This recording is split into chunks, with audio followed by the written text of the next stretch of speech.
Berjumpa lagi di Sudut Pandang, di mana kita membahas berbagai hal dari berbagai sudut pandang. Bersama saya ada Bro Sigit Widodo. Tepuk tangan dulu, meskipun cuma bertiga. Ada Bro Aryo Bimo. Yang enggak tepuk tangan kafir. Oh iya. Ulang. Mari kita tepuk tangan. Siap. Sekarang semua orang saya serang secara agama sajalah. Iya. Kita membahas sesuatu yang menurut saya substantif, penting, tapi saya takutnya dilupakan gitu loh. Karena bukan gaung. Mas Roy Suryo lagi bukan. Alhamdulillah. Nanti Anda protes lagi. Iya. Soalnya gaungnya sudah mesti digaungkan lagi lah, lebih Siap. kencang lagi. Yang kita bahas kali ini adalah RUU perampasan aset. Nah, ya. Kenapa kita bahas ini gitu kan? Ini berawal dari pembicaraan kita berempat yang dipantik oleh Bimo. Dari peristiwa ex Jampitsus. Pak Febri. Ada 74 kg emas gitu ya. 74 kg emas. Kilogram ya. Kilogram emas. 74 gram aja itu banyak. kalau dipakai nikah berapa kali itu gitu. Bukan itu, ada yang netizen lucu banget ya. Gila, emasnya aja 74 kg, beratku aja 60. Iya. Kurus berarti netizennya. Begitulah. Ini rasanya temuan yang cukup besar. Selain sebelumnya ada Zaroff Richard ya kalau nggak salah ya, 921 miliar, hampir 1 triliun ya. Dolar Singapura. Dan itu kayaknya menyakiti hati masyarakat ya. Itu menyakiti hati orang yang bekerja juga, Pak. Iya. Oh, Karena ini lagi masa-masanya sakit hati ini banyak. Punya usaha itu ya. Pertama Kortek ya kan. Iya. Di kantorku itu 3 orang masuk rumah sakit, Pak, setelah Karena selesai Kortek. Kortek ya, kecapean karena nunggunya pagi baru bisa. Tapi ya sudahlah, memang kewajiban kita untuk lapor kan. Sekarang sudah harus lapor juga penanaman modal kita. Itu harus dilaporkan. Meskipun tidak ada, meskipun tidak melakukan, tetap harus dilaporkan. Terus RUPS itu harus diupload hasilnya yang punya PT ya. Dilaporkan. Terus ada peraturan Menteri Keuangan juga bahwa karyawan tidak bisa mewakili perusahaan lagi terkait dengan pajak. Jadi harus pakai konsultan. Sekarang ada lagi kemarin, tapi belum saya lihat ya. Itu GM Finance saya ngasih tahu kalau ada perubahan NIB. Jadi kita harus daftarkan perubahan NIB yang mengubah masyarakat, tapi kita berat banget lah ya untuk dapat 74 kg emas tuh sulit ya. Sementara kita ya. Kita yang di tengah di press juga untuk Iya. taat berbagai macam itu. Saya kadang mikir, kok bisa dia nyimpen 920 miliar, satu lagi itu nyimpen udah 500 miliar lebih total ya kalau ini ya. Nggak dikejar pula sama pajak. Mohon maaf, Dirjen Pajak, mohon maaf. Kan nggak dilaporkan, dilaporkan gitu loh. Nah, mungkin diceritain dulu awal mula kaitannya ex Jampitsus ini dengan RUU perampasan aset. Oke. Nah, kita ngomongin masalah tadi ya 74 kg emas, ratusan miliar dan sebagainya ya. Jadi nyambung sama apa yang disampaikan Bro Koko tadi. Ternyata negara kita ini memang lagi butuh uang kan. Jadi butuh uang, intensifikasi pajak dan sebagainya. Semua negara butuh uang. Yes. Negara kita ini kita butuh uang. Kita ngomongin negara kita aja. Negara Jangan lain ngomongin negara lain. Oke. Lagi butuh uang. Nah, di saat itu ternyata ada tindakan-tindakan yang merugikan negara. Ya, artinya melalui cara-cara nggak bener lah. Pokoknya tangan-tangan ajaib itu melakukan kegiatan-kegiatan sehingga merugikan negara. Nah, masalahnya kita sendiri lihat sendiri ini di depan mata kita gitu. Uang itu jadi apa gitu kan?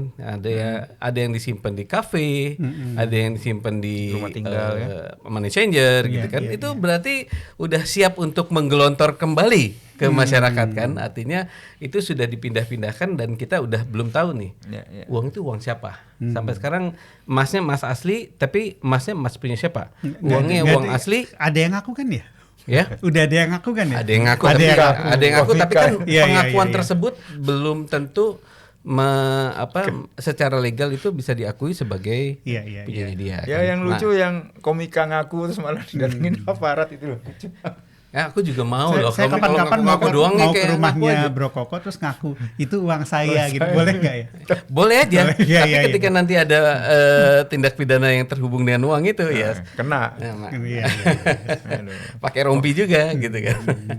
Nah, begitu. Akhirnya singkat kata ketika banyak uang-uang hasil tindak pidana itu beredar dan susah sekarang untuk ditrace, disitulah kita perlu tindakan cepat. Kalau sekarang tuh ada sebenarnya mekanisme untuk merampas aset untuk secara permanen tuh ada, tapi nunggu putusan. Nah, makanya Dan harus inkrah ya? Ya, Harus inkrah. harus inkrah dulu. Jadi ketika putusannya itu bilang dan semua kekayaan tersebut diambil oleh negara. Gitu. Nah, kalau sekarang itu sifatnya disita aja dulu, dipegang. Nah, tapi sambil disita itu kan orang bisa ada yang misalnya belum kelihatan dipindahin dulu, dipindahin. Jadi supaya itu semua tidak terjadi, maka ada yang namanya kalau dalam kerangka model law-nya UNCAC itu non conviction based forfeiture. Jadi tanpa harus menunggu putusan. Jadi perampasan tanpa harus menunggu putusan. Itu penting karena supaya bisa digugat dulu, diambil negara, dipulihkan artinya. Jadi sebelum itu semua susah di-track. Nah, itu. Jadi temuan ini, kehebohan ini semua sebenarnya kalau kita nggak boleh berandai-andai, tapi memang kalau misalnya sudah ada RUU perampasan aset, mungkin kita akan lebih jelas. Kita ambil dulu dan ternyata yang kalau dalam gugatan kan udah ketahuan tuh. Nanti ada yang ngaku, dibuktikan nanti di pengadilan. Jadi kita udah jelas. Tapi, ini punya dia. Tapi gitu. barangnya udah dikekep dulu, udah pegang sama dulu. Negara. Kalau sekarang enggak ya? Barangnya sekarang dipegang, tapi bukan punya negara. Belum boleh diapa-apain sama negara. Kalau misalnya itu, bayangin kalau misalnya yang disita itu kapal tanker isinya ikan. Kalau lama-lama ya ikannya busuk, gitu kan. Kapal tankernya mungkin nggak beroperasi berapa lama, gitu kan. Sayang sekali kalau misalnya kayak gitu. Tapi kalau disita emas nggak berkarat ya, aman lah ya. Tergantung berapa karat nih. 24 kayaknya. Itu kategorinya apa? Illicit enrichment ya? Ya. Kayak gitu ya. Jadi kalau misalnya nanti terbukti gitu kan di dalam kita menggugat nih orang yang dicurigai mempunyai misalnya yang udah ngaku kan misalnya itu rumahnya dia, Febri, ini nggak sesuai dengan profil kekayaanmu, kamu harus buktikan ini dari mana aja duitnya, gitu kan. Nah, dia akan membuktikan. Nah, kalau misalnya tidak membuktikan, nggak ada yang tidak terbukti, maka itu namanya pengayaan tidak sah atau illicit enrichment. Nah, illicit enrichment itu ketentuan mengenai illicit enrichment dan beban pembuktian terbalik itu harus ada di undang-undang. Karena itu kan menyimpang dari kaidah yang umum. Kalau sekarang kan yang nuduh buktikan. Nah, kalau pembuktian terbalik itu sebaliknya. Gitu. Jadi yang dituduh harus bisa membuktikan asal usul kekayaan tersebut. Gitu. Berbeda sama Mas Roy Suryo ini. Jangan ke situ lagi. Oke, kita sekarang ini tentang Mas Roy Suryo lagi, enggak? Yang dituduh sama Mas Roy Suryo. Iya. Karena setahu saya Pak Jokowi sudah beberapa kali mengajukan RUU ini ya. Ingat nggak sejarahnya? Jadi sebetulnya kalau kita bicara RUU ini kayaknya panjang sekali gitu ya. Memang sudut panjang. Kalau kita bicara persiapannya mungkin dari zamannya Pak SBY bahkan udah disiapkan. Tapi memang yang mengajukan ke DPR setahu saya itu dari zamannya Pak Jokowi. Jadi Pak Jokowi itu mulai mengajukan di periode pertama. Dari awal. 2015 kalau nggak salah. Cuma kemudian tidak masuk ke prolegnas. Sehingga dari 2016 sampai 2018-an, 2019 lah. Itu relatif nggak diapa-apain tuh. Itu yang pertama. Kemudian di periode kedua Pak Jokowi mengajukan lagi. Tahun 2020 kalau nggak salah. Itu juga nggak masuk prolegnas juga. Diamkan lah. Sampai sempat Pak Mahfud waktu itu sebagai Menko Polkam ya, kemudian bertanya ke ke DPR tentang Komisi 3 tentang RUU perampasan aset ini. Mengapa kok tidak dijadikan prolegnas, tidak dibahas gitu kan. Yang kemudian waktu itu lumayan viral nih, dijawab sama Mas Bambang Pacul. Iya, yang Korea-Korea itu. Korea ini. Kalau kami Korea-Korea kan ngikut aja yang atas gitu kan, kalau kata Mas Bambang Pacul. Artinya kalau dalam konteksnya Mas Bambang Pacul hari itu adalah ya berarti tergantung sama ketua umumnya PDIP, karena dia kan orang PDIP. Ya. Kalau ketua umum PDIP bilang oke, dia kan cuma Korea aja dalam tanda kutip itu kan. Nah, itu yang kemudian 2023 kalau nggak salah Pak Jokowi masukin lagi. Kali itu ya, yang ketiga itu masuk prolegnas seingat saya. Cuma tidak juga dibahas sampai masa jabatan DPR RI pada saat itu berakhir. Di Agustus 2024 itu tidak dibahas. Jadi cuma sekedar kayak nyenengin anak kecil aja ke rakyat nih. Yaudah ini kita masukin prolegnas, tapi faktanya nggak nggak dibahas gitu. Jadi 3 kali ini. Cuma masuk aja terakhir. Ya. Bahasa Perancisnya abang-abang lambi lah itu. Iya, itulah cuma nyenengin supaya rakyat nggak ribut aja lah gitu. Ini udah jadi prolegnas gitu. Yang terakhir sekarang? Yang terakhir zamannya Pak Prabowo diajukan lagi dan masuk prolegnas, dan janjinya sih tahun ini dibahas. Tapi kita lihat lah ya. Bang Dasko ya, saya ini. Bisa. Kita sih optimis ya ngelihat gerak-geriknya gitu kan. Karena kan sebenarnya political will itu harusnya terukur dong, Mas Koko. Ya enggak? Kalau misalnya kita kan ada tiga proses nih kalau bicara undang-undang. Proses teknokratik, draftingnya, bikin dari naskah akademik sampai draftnya segala macam ya. Kemudian ada proses partisipatif. Itu kan konsultasi publik, dengan ahli dan sebagainya gitu. Nah, yang terakhir, itu dua ini tanpa yang terakhir nggak bisa. Nggak bisa, karena yang terakhir ini adalah proses politiknya. Proses politik. Nah, malah kalau misalnya proses politik tanpa teknokratik, tanpa partisipatif, dia tiba-tiba bisa bisa muncul. Ini yang menentukan. Memang, nah disinilah ukuran political will. Kalau misalnya dia political will-nya ada atau enggak, nah ini aja ujungnya ini. Ngomongin political will sama keseriusan, saya menangkap sepertinya baru Ketum PSI ya, Mas Kaisang ya, yang secara tegas ngomong bahwa masuk Senayan hal pertama yang harus kita lakukan adalah Mas Kaisang itu menyatakan aset, itu kan, di Desember 2023 kalau nggak salah ya, di di Semarang. Waktu itu di ulang tahun PSI yang ke-9, Mas Kaisang menyatakan bahwa intinya gitu dalam bahasa Jawa gitu, Mas Kaisang menyatakan bahwa koruptor itu tidak takut penjara. Koruptor ora wedi penjara katanya gitu. Yang dia takut adalah dimiskinkan. Jadi koruptor takut miskin. Itu Desember 2023. Kalau nggak salah sebulan kemudian, masih dalam masa kampanye pemilu 2024, Mas Kaisang bicara hal yang sama di Purwokerto. Diulang lagi, sama lah kira-kira. Tidak, bahkan lebih ini lagi. Tidak takut penjara, tidak takut neraka, takutnya dimiskinkan. Itu yang yang tegas sekali Mas Kaisang bicara itu. Dan waktu itu Mas Kaisang tegas bahwa pertama kali yang dilakukan oleh PSI kalau masuk ke Senayan adalah memperjuangkan RUU perampasan aset. Cuma sayangnya kan belum masuk nih.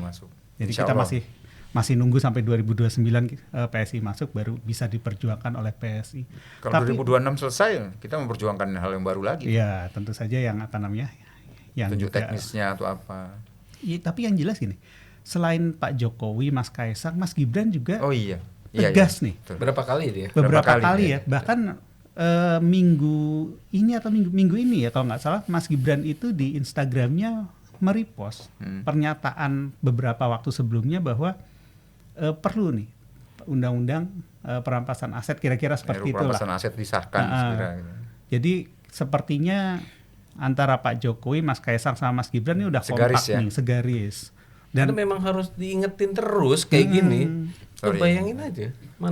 Korea PSI ya, ketumnya sudah nyuruh terkait RUU perampasan aset. Itu teriakan dari sekarang sampai 2029. Pak Jokowi juga komit, ya. Pak Jokowi patronnya PSI, patron kita dan ketua umum kita sudah ngomong tentang perampasan aset dari awal. Jadi harus diperjuangkan bersama-sama dan disuarakan terus. Nggak ada lagi alasan ketum saya nggak ngomongin ini ya. Itu ketum yang lain, bukan ketum PSI. Kalau kita ketumnya sudah ambil posisi. Kayak gitu. Nah, saya pikir ya ini memang jadi bolanya ini sudah kan udah di ujung ibaratnya striker nih, final third. Iya, sudah tinggal di gol gitu ya. sama DPR apalagi gitu kan ya. Naskah akademik udah siap dari 2013 udah. Nah, sekarang mungkin harus diperbarui ya. Karena ada kemajuan teknologi lah. Mindah-mindahin uang sekarang udah canggih banget ya, pakai kripto dan sebagainya. Dulu belum ada gitu. Tapi lebih gampang dilacak juga ya sekarang. Iya. Jadi NGO juga udah kasih banyak masukan. NGO udah kasih banyak masukan loh. Udah banyak. Ahli juga sudah. Ini sebetulnya bolanya hari ini di DPR memang. Di DPR. Dari sekian tahun lalu sebetulnya bolanya di DPR. Mungkin 11 tahun lalu. Alasannya tuh ini klasik ya. Jadi sekarang tuh DPR tuh bilang bahwa ini jangan sampai jadi abuse of power. Jadi abuse of power. Tapi enggak, sebenarnya sih ini justru memberikan kepastian buat orang, buat semua orang. Jadi ketika sekarang kan gemes ya kalau orang ada pejabat-pejabat pada hedon dan kemudian apa sih namanya memamerkan kekayaan gitu ya. Ini sah nggak dia mengambil kekayaan jadi kaya itu sah dirinya itu benar apa enggak? Benar atau enggak? Masalah kayanya gitu kan? Tapi bagaimana mendapatkan kekayaan? Mendapatkan kekayaannya itu? Kemarin tapi terjadi sesuatu hal yang sangat jarang terjadi di Indonesia ya. Di Gayo Luwes itu loh, yang anaknya flexing, bapaknya mundur loh. Meskipun tidak ada tendensi bapaknya korupsi atau apa, dia mengundurkan diri. Maksud saya ini luar biasa ya. Luar biasa. Saya sih kagum sama bapaknya berani ngambil langkah seperti itu. Dan satu hal menarik Bro Bimo, mungkin terkait RUU perampasan aset itu yang muncul di benak publik, saya rasa mayoritas adalah merampas hasil korupsi. Padahal itu narkoba juga bisa, TPPU juga bisa, judi juga bisa gitu kan. Kan kejahatan extraordinary. Pokoknya yang terkait dengan kegiatan ekonomi ada unsur ekonominya, aset dan sebagainya ya begitu bisa. Ya, tapi ini adalah mekanismenya aja, itu karena memang harus ada itu tadi yang saya bilang, harus ada sistem pembuktian terbalik yang sekarang ini tidak ada. Yang kan kalau misalnya masalah ijazah nih, yang nuduh yang harus membuktikan kan. Kalau sekarang lagi. Karena kebalikan. Karena kebalikan. Nah, kemudian dalam hal ini ya, dalam hal perampasan aset, kemudian juga illicit enrichment tadi. Jadi kalau misalnya Mas Koko lapor pajaknya Lamborghini-nya nggak dilaporin, nah kalau misalnya tanpa perampasan aset, Lamborghini-nya itu bisa digeser dulu ke siapa, geser dulu ke siapa, sedikit ya. Nah, tiba-tiba saya punya Lamborghini gitu ya. Nah kalau misalnya ada perampasan aset kan Mas Koko, ketika Mas Koko tidak bisa membuktikan asal usul Lamborghini langsung tersebut, dikunci. Gitu. Nah, kalau misalnya masalah ada teknisnya, lalu sebenarnya kalau udah dirampas terus siapa yang ngelola gitu kan? Nah itu mah teknis lah. Ya. Bisa dibahas bertahap. Iyalah. Yang penting ini barang jadi dulu. Tapi yang paling penting sebetulnya kalau per hari ini adalah rasa keadilan buat masyarakat ya. Karena masyarakat ya itu tadi, kalau yang disampaikan Bro Koko gitu, masyarakat lagi susah. Kelas menengahnya tertekan lah ya, dan berkurang jumlahnya. Tapi kok tiba-tiba ada pejabat-pejabat yang punya emas 74 kilogram, punya uang 500 triliun. Itu kalau kita bicara UMR Jakarta aja ya 5 juta gitu. 500 triliun itu berapa tahun itu? sampai buruhnya meninggal juga nggak akan dapat itu kan ya. Mungkin sampai 7 turunan nggak dapat tuh 500 triliun. Jadi dengan mudah juga ya bersih ya. Ada yang ngomong itu uang dari mana dibuat untuk pesantren lah atau untuk yayasan apa gitu ya.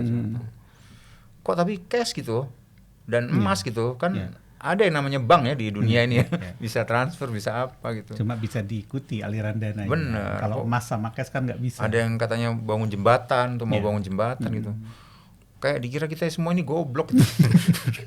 Kita kan semuanya udah diatur ya. Jadi dulu dari awal tuh sebenarnya yang namanya konvensi internasional PBB tentang anti korupsi itu udah memuat semuanya dari A sampai Z nih. Nah, sebenarnya di XY-nya ini adalah RU perampasan aset. Nah, kagak selesai-selesai di kita gitu. Itu aja.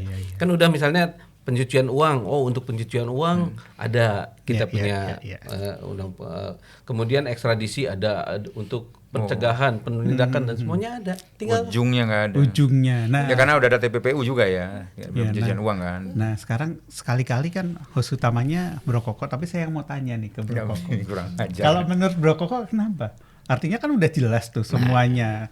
Semuanya udah tinggal bola di depan gawang tinggal digolkan.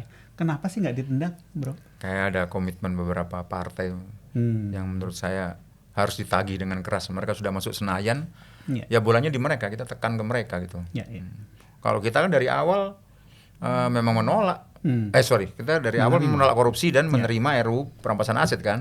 Problemnya kita nggak masuk Senayan aja ya kan. Kalau kemarin masuk Senayan, selesai nih barang saya rasa. Ini masalah lack of commitment. Sama satu lagi, tapi itu sangat sumir. Jangan-jangan ini ada pendanaan dari dana-dana kotor ya. Sumir sih, saya terlalu prejudis sih. Tapi menurut saya kenapa lama ya? Apa yang bikin lama kalau mereka apa yang dikhawatirkan gitu? Itu ada beban masa lalu pasti. Jadi mereka artinya kalau kenapa Bro Koko berani? Karena tidak ada beban. Nggak ada beban. Yes, bayangin aja satu Zaro Free Charge waktu itu ada 921 miliar ya. Terus ex Jampitsus ada 0,5 triliun dan emas 74 kilogram kan. Nggak tahu yang lain loh. Kan kita nggak tahu. Ya kan? Dan itu baru dari aparat-aparat aja. Baru dari satu kasus. Belum ini peredaran narkoba, belum dari perjudian, belum dari tindak pidana TPPO. Terus belum dari apa lagi? Illegal mining, illegal fishing, illegal logging, banyak lagi. Apapun yang terkait dengan kejahatan ekonomi sebetulnya ya. Benar. Nah, ya gitulah. Bimo langsung menarik nafas panjang. Selama ini kayaknya rakyat memang cuma bisa seperti itu sih. Apa namanya? Cuma bisa menarik capek nafas, loh. menghela nafas. Capek loh nunggunya, capek loh. Capek. Nah, ini juga terkait sama legislative in action. Kemarin kan agak ramai juga kan. Jadi ketika ini masalahnya undang-undang pemilu waktu kemarin. Jadi ketika dibutuhkan justru dia nggak ngapa-ngapain gitu kan. Jadi kalau yang tidak dibutuhkan oleh masyarakat dia tetapin, dia sahkan gitu. Tapi ketika ini ada yang sesuatu yang justru dibutuhkan dia tidak padahal kita itu sebenarnya nggak cuman kepastian hukum, ada keadilan hukum dan kemanfaatan hukum. Jadi kalau misalnya lu bikin undang-undang nggak ada 3 ini, itu nggak ada ininya, nggak ada faedahnya, nggak mencapai tujuan membentuk undang-undang. Gitu. Ya, itulah. Jadi saya gemas. Ya, kita ngopi dulu biar nggak sepaneng. Ini agak serius soalnya. Biasanya kita agak ketawa-ketawa. Ketawain Mas Roy tepatnya. Serius karena bukan punya kita gitu.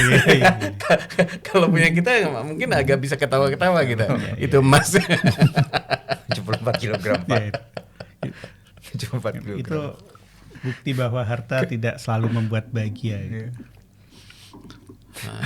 Itu kita berempat hidup mati 11 kali belum tentu kekumpul. 74 kilogram. Ya begitulah yang harus kita terima kenyataan. Tapi ya lucu lah ya. Jadi perdebatan ini punya saya. Dia lucu lah.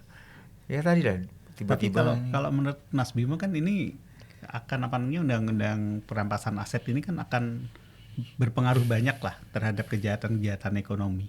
Itu kira-kira berapa sih yang kira-kira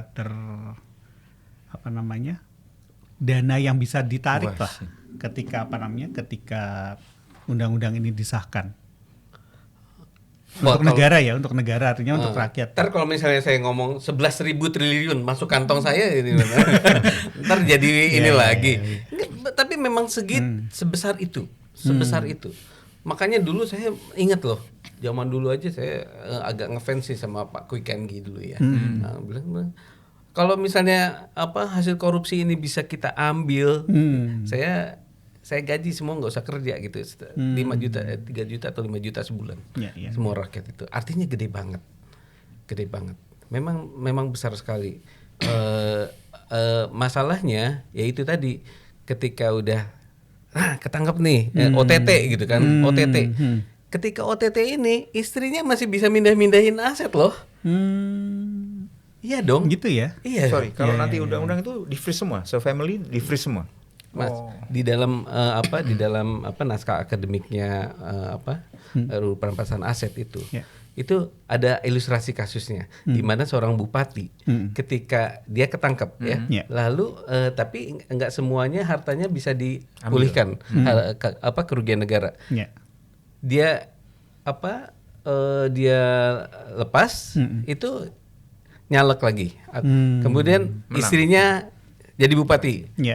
Menang juga. Itu gue duitnya dari mana? Jadi duitnya memang ketika di ini langsung disebar dulu, lalu nanti konsolidasi lagi. Makanya sekarang juga terpidana kasus korupsi bisa nyalon lagi kan? Terus kebanyakan seperti itu. Dan dananya cukup banyak mereka. Jadi memang harta hasil kejahatan itu memang pada saat ini bisa disembunyikan dengan banyak cara, bisa dicuci, dengan banyak cara. Nah sekarang tergantung kita mau nggak untuk mengesahkan ini supaya sebesar-besar mungkin bisa diambil. Itu mungkin yang dibilang sama Mas Kaisang juga ya, kan koruptor tidak takut penjara. Tidak takut, ya. Karena begitu di penjara keluar bisa tetap kaya gitu. Kalau politisi bisa nyalek lagi, kalau bisa bahkan bayar pengacaranya juga nggak bisa dia. Harus dikasih negara. Iya, kan udah diambil negara.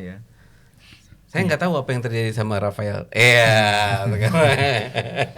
Rafael apa? Rafael Alun itu loh. Rafael Alun itu sekarang pikiran saya kura-kura ninja apa? Kenapa ini? Mas Koko, kita udah bentar lagi disentil ini lampunya mau dimatiin. Oke. Iya. Ini kita di mana sih sebetulnya? Ya menurut saya sekali lagi perampasan aset itu penting RUU perampasan aset itu. Karena selain pendapatan dari pajak, pendapatan dari ekspor impor segala macam ya kan. Ini uang kotor ini membuat orang-orang sangat kaya dan bertindak sangat beringas kadang-kadang ya karena ngerasa bisa ngebeli hukum. Ini harus stop secepatnya. Harus stop secepatnya, nggak baik ini dipertahankan terus-menerus untuk generasi ke depan. Kalau caranya begini gitu ya, dibiarkan seperti ini, saya takutnya nggak hanya soal ekonomi, tapi akan memakan generasi kita. Anak-anak itu nggak mau nanti kerja di sini, brain drain namanya. Anak-anak yang pinter-pinter pergi semua. Jadi tersisa orang-orang yang tidak kompeten. Makin berat negara ini untuk maju gitu. Musuhnya itu. Dan sebetulnya bolanya udah di depan gawang kan, tinggal digolkan aja kan. Dan kalau semua partai yang ada di Senayan itu punya komitmen dan sadar bahwa korupsi itu adalah root of evil ya. Root of evil. Sebenarnya ini prioritas gitu. Saya nggak ngerti kok malah yang jadi prioritas bagi partai adalah partai yang belum lolos ke Senayan gitu. Harusnya yang di Senayan dong yang mikirin ini gitu. Kalau memang sadar bahwa ini adalah akar dari semua kejahatan gitu. Agak emosional hari ini saya, nggak ada lagi stiker Baktrek hari ini. Ada lagi closing statement Pak Sigit, Pak Bimo, Bro Sigit, Bro Bimo? Pokoknya selama harta haram masih berkeliaran akan makin bertambah dosa yang berkeliaran juga. Karena itu menghasilkan, jadi uang hasil korupsi itu jadi menghasilkan. Jadi dia bayangin dari nyalek, dia jadi pejabat, dia korupsi. Kemudian uang hasil korupsinya itu dipakai nyalek lagi gitu kan? Iya, betul. Dan habis. Dan sekarang kan kalau kita bicara timelinenya, ini kan udah panjang sekali nih. Pak Jokowi sudah 3 kali mengajukan ke DPR RI. Pak Prabowo juga sekarang sudah mengajukan. Artinya ya kita mintalah teman-teman di DPR RI hari ini tolong dong segera disahkan karena ini sangat melukai rasa keadilan masyarakat kira-kira gitu. Saya agak nyeleneh closing statementnya. Stop salahin perempuan dalam kasus korupsi ya. Stop salahin perempuan. Jadi ibu-ibunya atau anak-anak perempuannya itu malah di training ya kan, jangan menerima uang korupsi segala macam. Ya bapaknya yang korupsi kok. Disalahin pula LC, disalahin pula segala macam. Ya mereka kan nggak tahu, yang korupsinya di stop gitu, akarnya yang di stop gitu, dia stop salahin perempuan. Kecuali perempuannya korupsi juga. Itu berbeda ya. Ada kan? Betul. Kalau perempuannya korupsi buat laki-laki. Nggak gitu ya. Pokoknya gitulah, nggak boleh dalam kasus korupsi pun kadang-kadang seksis gitu loh, ya kan? Kasus korupsinya segini, yang diramein adalah punya selingkuhan di sini, punya simpanan di sini. Ini nggak berkaitan, korupsinya dulu korupsinya. Gitu. Jangan isu yang kayak yang disalahkan perempuannya gitu. Mungkin itu yang menarik ya. Ya. Newspek tidak menutup masalah substansinya itu. Itu dalam rangka ya kan ada follow the suspect ya. Ada follow the money-nya juga. Nah, money-nya mungkin memang ngalirnya ke situ juga, bisa jadi. Ya apa boleh buat. Ya, tapi kayak mereka ya jadi penjahatnya gitu. Padahal penjahatnya kan yang koruptor, ya kan yang korupsi gitu, yang melakukan kejahatan extraordinary crime itu. Menerima juga. Kalau misalnya dia tahu dan dia menerima, itu juga korupsi. Kena juga ya? Kena juga. Okay. Kena juga. Anyway, ya begitulah Mas Koko. Pokoknya RUU Perampasan Aset harus jadi tahun ini. Yes. Dan kita menunggu teman-teman di DPR RI hari ini untuk segera mengesahkan gitu ya. Masa harus nunggu pemilu 2029 sih gitu. Enggak gitu ya. Jangan sampai menunggu PSI yang menyelesaikan di 2029. Karena pasti lebih banyak undang-undang mirip dengan RUU Perampasan Aset, lebih banyak lagi. Akan lebih berat nanti hidup politisi ke depan dan orang-orang yang biasa mendapatkan uang-uang kotor dari bisnis yang kotor. Itu kira-kira. Cukup teman-teman? Cukup, karena kayaknya emosinya sudah cukup tinggi nih. Kayaknya kalau habis gajian begini Pak. Orang gajian senang, saya ini. Karena harus menggaji orang lagi. Karena emosinya cukup tinggi, kayaknya beberapa waktu ke depan saya mau ngobrolin kucing supaya agak santai. Tenang. Oke, terima kasih banyak. Sampai ketemu di episode Sudut Pandang berikutnya. Jangan sampai sudut pending seperti RUU Perampasan Aset.